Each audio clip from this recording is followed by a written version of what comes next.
I feel really lucky that we've been able to kind of cross over and change our sounds without it being too jarring for the fans.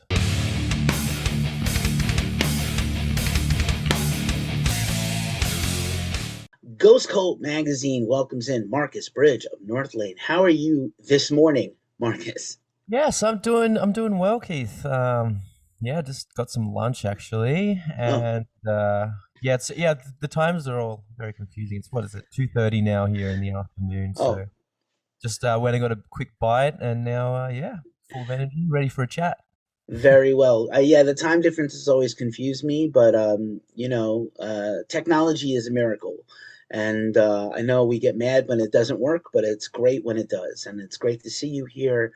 It has been, a trying time in the world, but we have this wonderful new record, Obsidian, coming out this week as we talk. This interview will probably run in a few weeks, but so excited for you. Release week, you have to be a jumble of feelings, of pride. Absolutely. I mean, it's been a long time coming. I've had some pushbacks and had to change some dates and stuff, but it's finally upon us.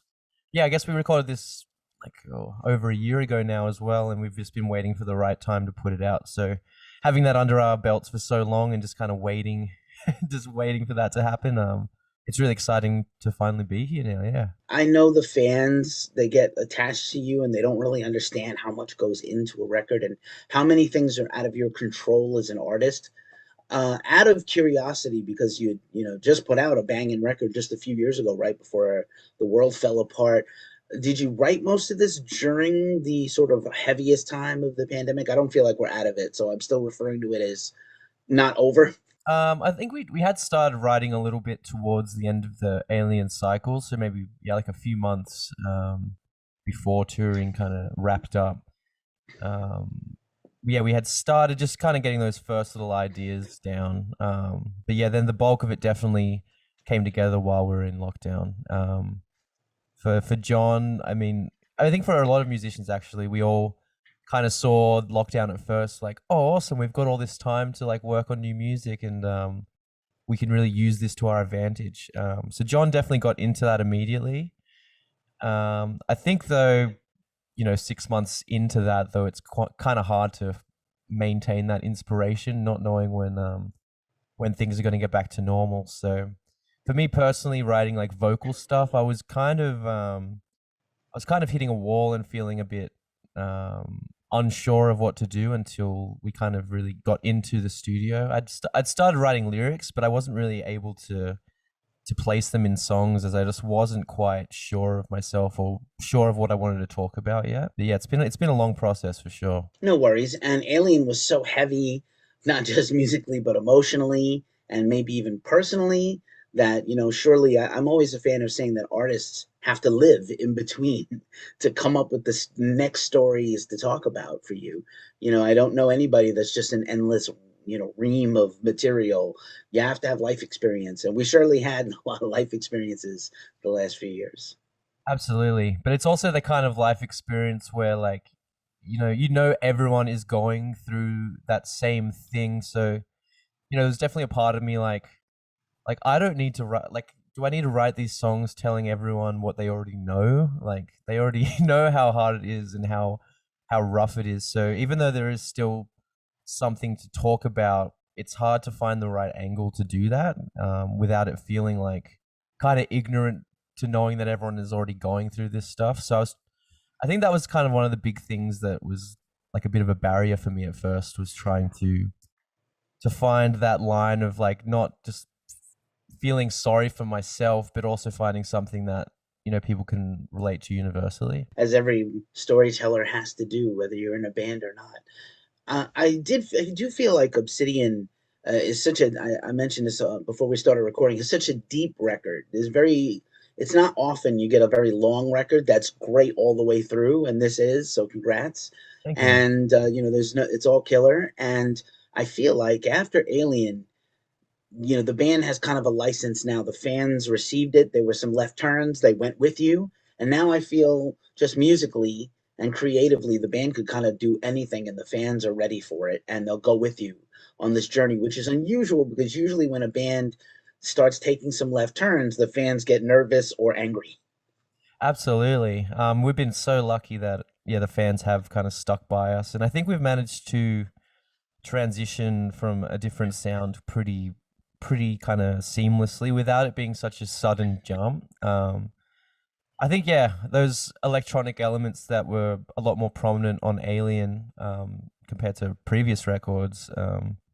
Those elements have always been there. It was just with Alien we were able to bring them to the front and make a lot of that, you know, the main focus of some of these songs. And yeah, like you said, fans were really receptive to that, and in our minds kind of gave us permission to dive even deeper and try stuff that we might have been a bit scared to try on Alien just because it was the start of a new sound for us. And yeah, it's been really cool to see even so far people on board with the songs we've already released and still kind of following us on that journey. I feel really lucky that we've been able to kind of cross over and change our sounds without it being too jarring for the fans.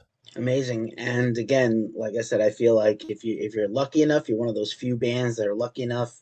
Spirit Box is one of those bands that right out of the gate they were like, "Hey, we're gonna do a lot of different things across the board, and this is what we're all about." And so your fans have taken this kind of slow evolution with you, but now I feel like the doors kicked open, and this band can do anything. And maybe to me, it seemed like a very logical progression. I'm sure it was for you as well, being in the group, but it feels as a listener like this is the next step. Obsidian is the next step forward, and nothing is out of place, and everything is just so purposeful and precise. At least it seems like it was all, that way to me as a listener. Yeah, well, I think yeah, we're definitely finding our sound for the albums prior to Alien, and I think with Alien we kind of had fallen into this thing that we felt was right for us. And yeah, to be able to keep pushing that forward, it feels just like the right thing to do for us. And yeah, like I said, the fans are being reciprocating that back to us. So it's a good feeling. Yeah. Just out of curiosity, because these are the times we're in. Did you either run out of time for more material, or was this? Are there some extra hidden tracks out there for a deluxe edition sitting in the studio unfinished, or is this was ever you guys emptied the can? This is it. There's definitely some instrumentals and stuff floating around that didn't make the album. There's one song actually that I started doing vocals for early in the process, but that didn't make it to the album. But that was more so just because we had so much content to pull from. John did kind of have, even if they were just a minute and a half ideas, he had a lot of different riffs and musical ideas. We've actually started doing in the last like 6 months or so. We've started doing like a Patreon thing, which we've actually released a few of those demos from Alien and on to the Obsidian stuff as well. So there's a bunch of stuff floating around that didn't make it, but it was more so that we were just quite certain of the direction with these songs that made it onto Obsidian. Who knows? We might still turn some of those demos into something bigger, and it's quite interesting seeing the fans listen to those demos and be like, "Oh, why isn't this on the album? Like, what's the deal?" So I think like there is room for people to maybe get something new out of these demos, and it might even just come from them showing interest in a certain sound. So there's definitely a bunch of stuff floating around. But yeah, I think in terms of the songs that made it onto the album, it all just happened really naturally and felt right straight away. Nice. I'm glad you brought up the Patreon just really quick, because I do feel like we're moving into this era where the fan engagement supersedes a record label, supersedes PR in some cases, and fans expect a layer of approachability, if that's a word. I don't know. I guess it's a word. Where they can they meet you halfway? Can they get a little more engagement from you? And so where it's not easy to provide that value. How has that experience been for you? And do you feel like your fans are getting sort of that engagement level they want from you with the Patreon? Yeah, absolutely. And to be honest, it's been quite a blessing for us in the band as well. I feel like over the last little while, being in lockdown, it's kind of felt like we weren't really in a band, to be honest. Like not playing shows, not being able to be around each other and play music together. It's kind of felt strange trying to navigate things when you're like, what am I actually doing? What is my career if I'm not actually doing anything? So for me, I feel like just being able to, jump on a weekly live stream and chat to the fans and just kind of see what they're wanting to do as well. Like um, we'll just ask them like, what do you feel like doing this week? Like maybe I'll sing some songs, maybe we'll play some games, maybe we'll just have a chat. Josh has given like business kind of lectures and stuff. There's all this kind of stuff that yeah, if you're really passionate about a band and want to kind of get into the nitty gritty details of how they work, doing something like this is really cool and really beneficial. I couldn't if I had this kind of thing for some of my favorite bands when I was younger, I would be freaking out. Like if I was watching like Slipknot doing this or something when I was a kid, I'd be like, whoa. So I could only imagine that the people in the Patreon are enjoying themselves, and it's just really cool to be able to still connect with them when we haven't been able to get outside and play shows and connect with them in person. Nice. I can see Corey or Clown being like, "Thank you for coming to the Slipknot TED Talk." Yeah, 100%. 100%. What I thought would be an awesome thing to do here, as we, as an opportunity to have a fresh and fun interview with you, was to just do a little track by track impressions from you of the new record. By the time this comes out, people will have had some chance to hear it. So I think it'll be fun for them to then have this conversation with us, going back and forth on the album a little bit. So I am going to run down the tracks, and you can then give any feelings you like, anything you want to talk about on each track. perfect. Wonderful. So we'll start with the opener, Clarity, which is a banger. Thank you. Yeah, that's um yeah, for me that song is kind of the last little like I guess personal story from kind of following on from Alien. I kind of going into this album didn't want to keep going in too deep into like the details of my upbringing and stories like that. Just as I might have mentioned in other places that I just kind of felt kind of guilty towards. I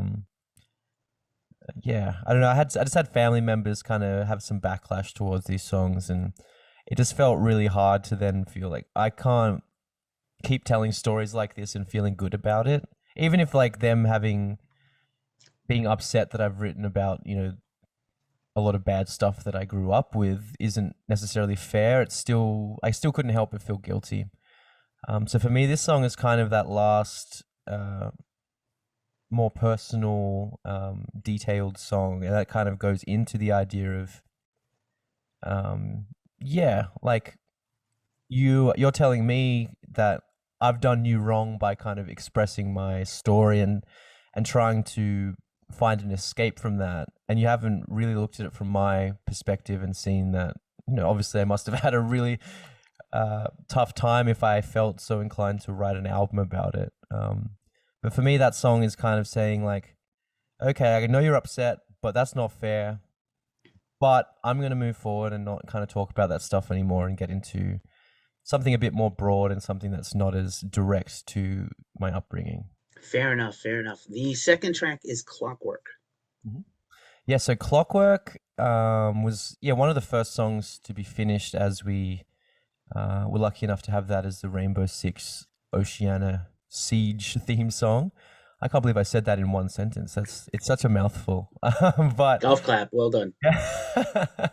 um, that song was kind of just about just stressing out in lockdown and having this awesome opportunity to write a song for something like this, but not feeling inspired and not feeling like I had anything to draw from, which in the end was the thing I drew from, was that I didn't know what to do and I was running out of time to kind of finish this song and make sure that I'm writing music as best as I can. But it felt quite hard to do that when the rug had been kind of pulled out from under us for the year prior. So that song kind of just is a feeling of hopefully I can actually get this done. Again, fair enough. Echo Chamber is third. So Echo Chamber, Um, that song's I think pretty obvious what that one's about. It's just about, I guess, people just wanting to have the coolest opinion on the internet, I guess.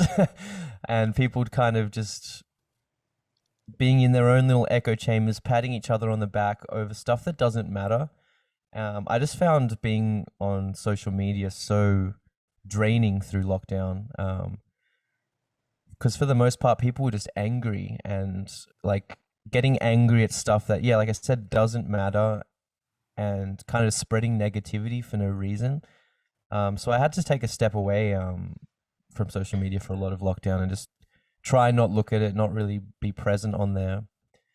Um, and for me, I found like it helped quite a lot with my mental health, not feeling like the first thing I saw when I woke up was like making me upset or making me like bummed out because people are arguing about stuff. When there's way more serious stuff going on in the world than like, I don't know, what some dude in a band said or did that was dumb. Obviously not like, yeah. Yeah, it's just we just need to kind of focus on what is actually important, I think. And for me, I just had to try turning it off for a little while. All good. It's important to take breaks from social media if it's getting to be too much for you. It's not for everybody. It can be sticky. Absolutely. And yeah, some people thrive on that, and that's fine, but for me I'm just like I can't do that. I'm not that kind of person. I hear you. And even the memes after a while stop being satisfying.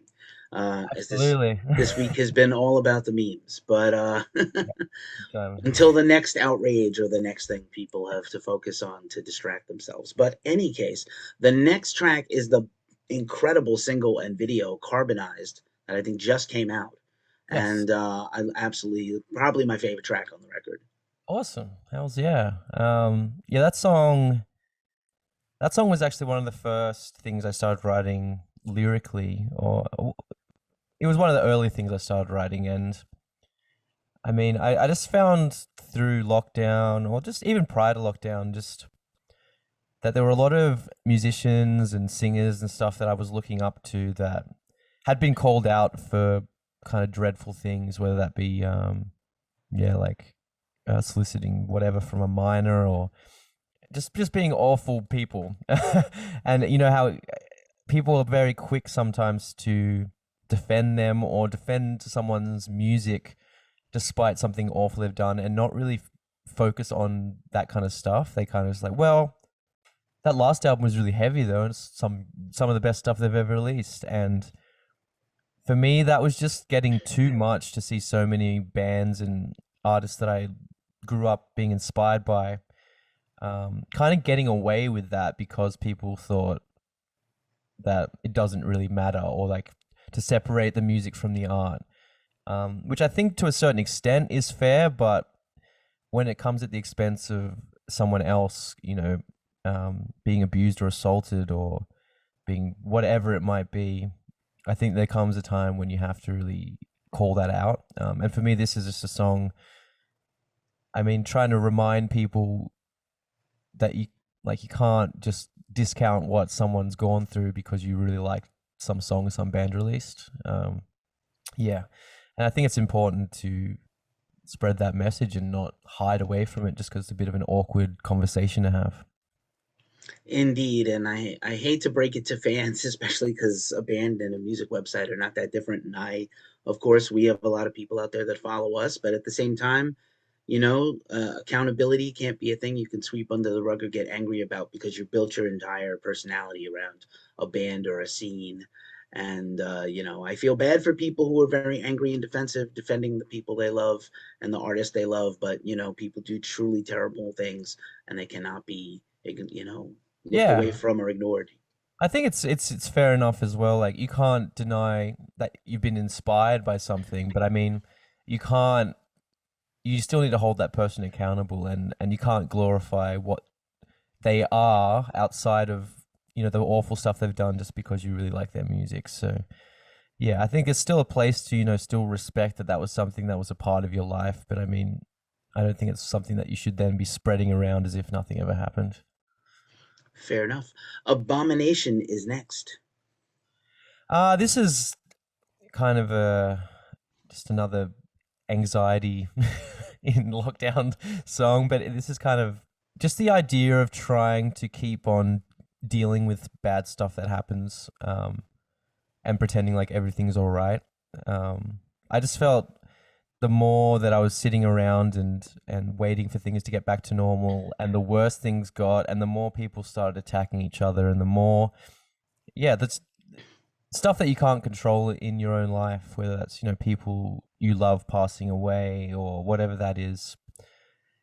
There comes a stage where, like, at least for me, it just became a bit too much, and I was just feeling very numb to everything and feeling like I couldn't connect to things that mattered. Yeah, I don't know. I feel like I'm still kind of navigating that as well, still trying to, I don't know, for lack of a better term, like find my like emotion again.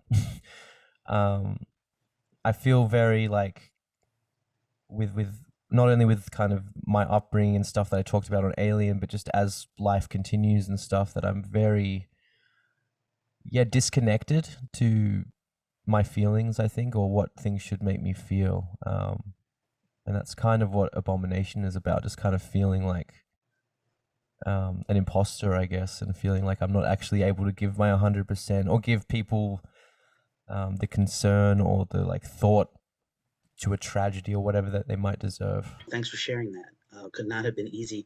Plenty is the next track and was also a single. It was indeed.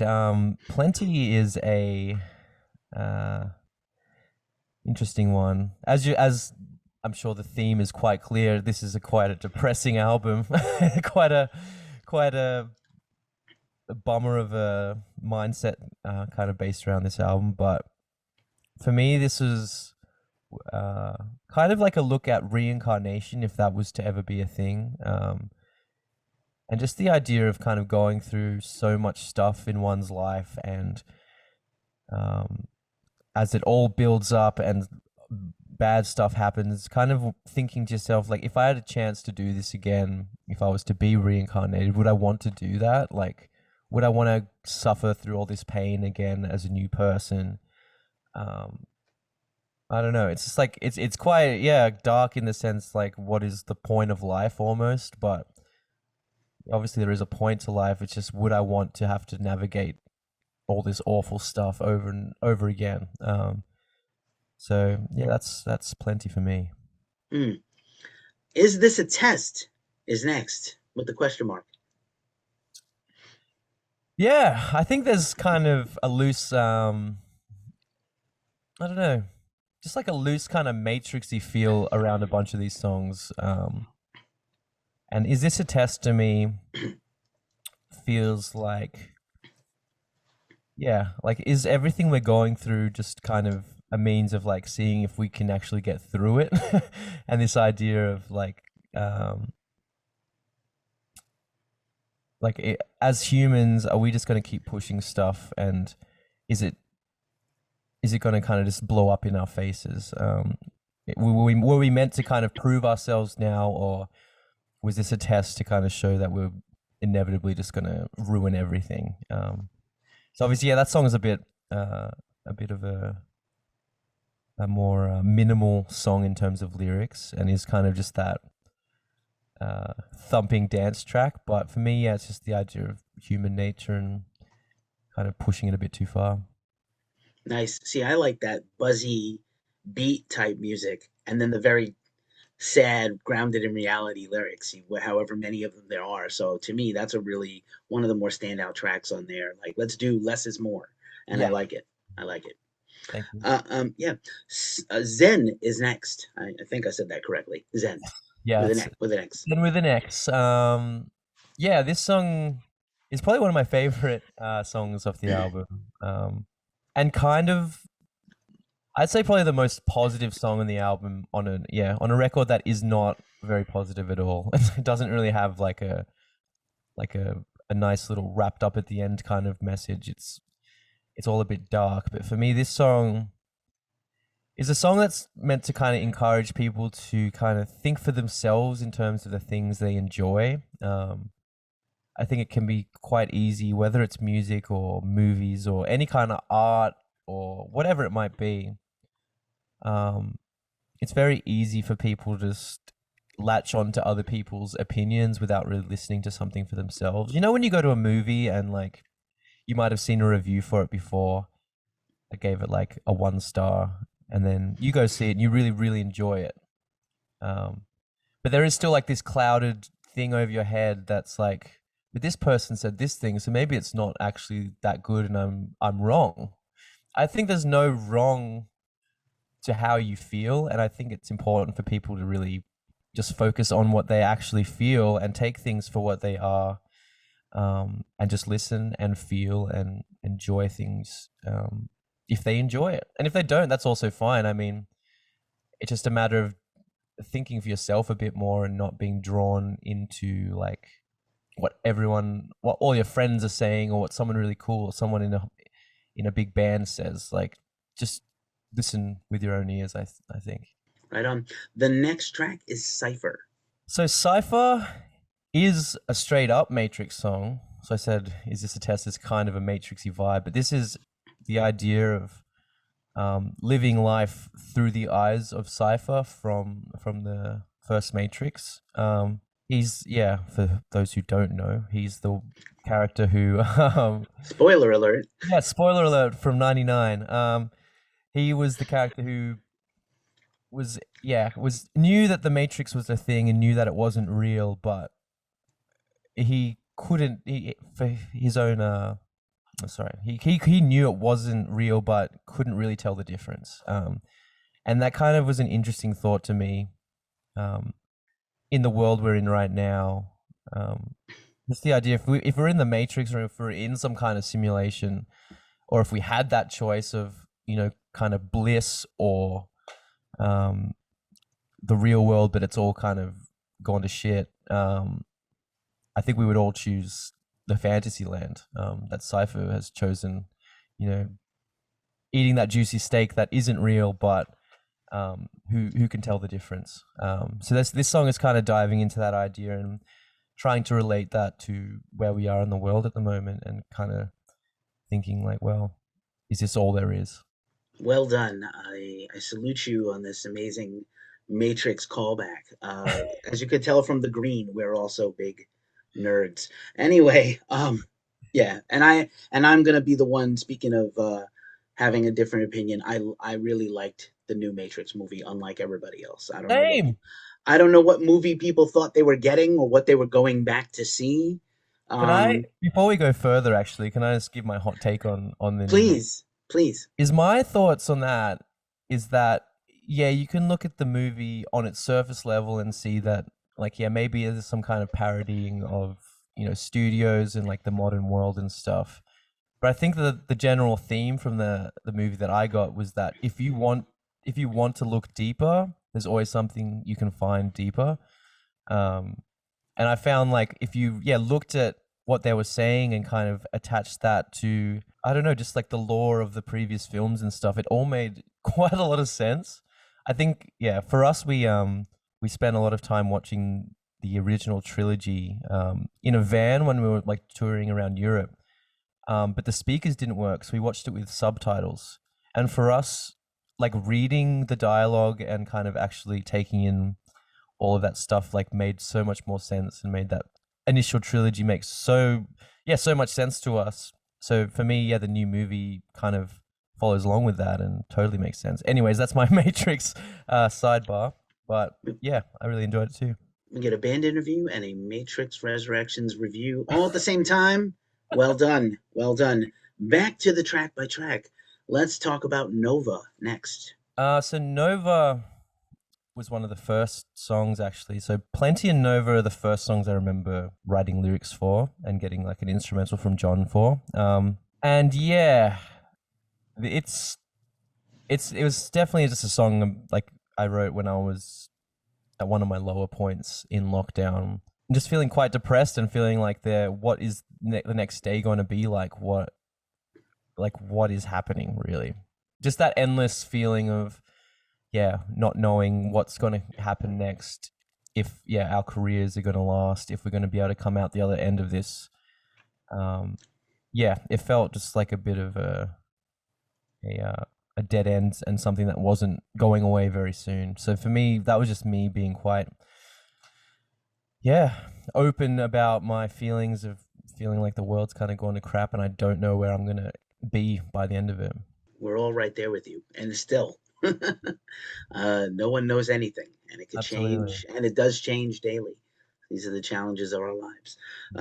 To get very heavy, unusually heavy. Inamorata, I hope I said that correctly, is the next track. Yeah, Inamorata, which I actually found from like an old, who was it? Damn, I was watching like the Pedal movie, which is just like a little documentary on guitar pedals. I think it was Dean Martin. It's a Dean Martin song, I think. And I'm not sure if it was in there or if I just heard it while I was watching that, but I attached them together. And I just thought it was just such an interesting word.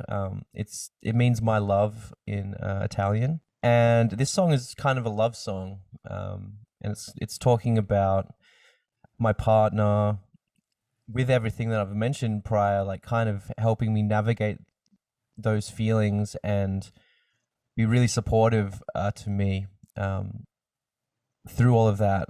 And it's just kind of talking about the idea of now that I'm kind of finding my feet again and finally feeling like I'm getting on track, it's my turn to do that same thing for her and to be able to